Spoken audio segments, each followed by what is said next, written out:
palakpakan nyo, Yoyong! Magandang hapon, Will. Binabati ko po yung akong mga kababayan o akong mga ginikanan sa Leyte o ang akong anak o ang akong mga igsoon o tanan ng mga akong kababayan dinhi o diri sa Maynila. Okay, ngayon ano, nandito ka sa Maynila, ano ang trabaho mo? Ngayon, wala, Will. Pero dati, vendors, barbecue vendor. Tapos, ngayon, Barbecue vendor ka saan? sa Quezon City, Project 8. Okay. Tapos wala akong nag-apply muna ako habang nag-apply ako sa bata din, sa anak ko. Ilan ang anak mo? Isa dito, isa din sa probinsya. Bakit? Nagkaanak ako ng isa eh. Isae. Anong isae? Isa eh. Isa doon. Opo. Babae, lalaki. Babae doon. Ilang taon na? 8 years old. Batiin mo. Ayun. Kumusta ang akong anak? Day, kung ako yung makadaog, Day, muli ko, magkita ta. Yan. Yung asawa mo, nasaan? Andito, Ngayon, siya yung asawa mo sa Davao din? sa Leyte. Ay, Bali, sorry, Leyte. wala na kami. Wala na. Iba yun. Oh, pass is Ito, pass. pass is pass. Okay. Okay, ngayon may bagong ang asawa. Oo. So, magkasama, may anak Oh, kayo. Will. May anak din isa, Will. Pakilala mo na. Mahal mo. Yeah. Pinakilala ko ang aking pinakamamahal sa buong buhay ko. Ang aking asawa, si Chona! Will! Magandang hapon po. Magandang hapon, Chona. Okay, kamusta ka? Ayos lang po. Ang gwapo niyo. Okay. Sanay ka naman sa gwapo eh. Ikaw naman? Hindi ka na nasanay. Ilan ang baby nyo? May isa kaming... May anak po ako. Tapos- May anak ka sa una. Ako din po, opo. Ikaw na may anak ka sa una mong karelasyon. Boyfriend. Boyfriend. Ngayon, kayong dalawa ba may baby na? Wala pa po. Wala. Siya meron din sa province. Okay, so saan mo siya nakilala?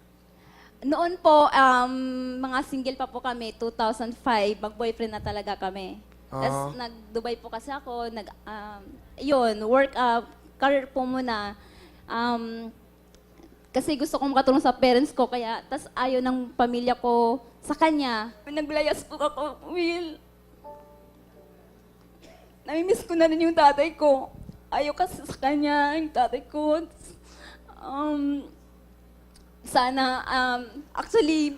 Binomotivate ko po siya na, dahil may talent po talaga siya. Sabi niya, may edad na siya. So sabi ko, ay, hindi pa huli lahat. Try ka lang. Sayang naman yung boses mo kung sa paglalasing lang ginagawa. Ganun po. Hindi, mukhang lasenggo talaga to eh. Ano gusto mong sabihin sa kanya mismo? Mahal, nagpapasalamat ako sa'yo na tanggap mo ko, ang anak ko, pinakasalan mo ko. Sobrang masaya naman ako na natanggap mo kami ng anak ko. Sana, di pa huli lahat, pagbutihan mo lang, magtrabaho ka, magugustuhan ka rin ng tatay ko. Mahal na mahal kita.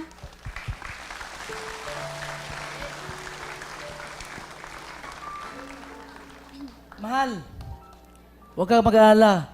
Simula ngayon o bukas, pupunta tayo doon sa ni Papa. Magpakilala ko kahit hindi ako gusto, kahit ganito lang mukha ko. Sabi nila, hindi lang sa papabugha, kundi dito sa puso. Kapuso! Pa, kung nanood ka man ngayon, mahal na mahal ko ang anak mo. Ipaglaban ko yan. Kahit pangit ako. Mahal! Salamat. I love you. Mahal na mahal kita. Yun lang yan. Yun ang importante, nagmamahalan kayo, ha? Hindi, mabait si Yoyong eh, ha?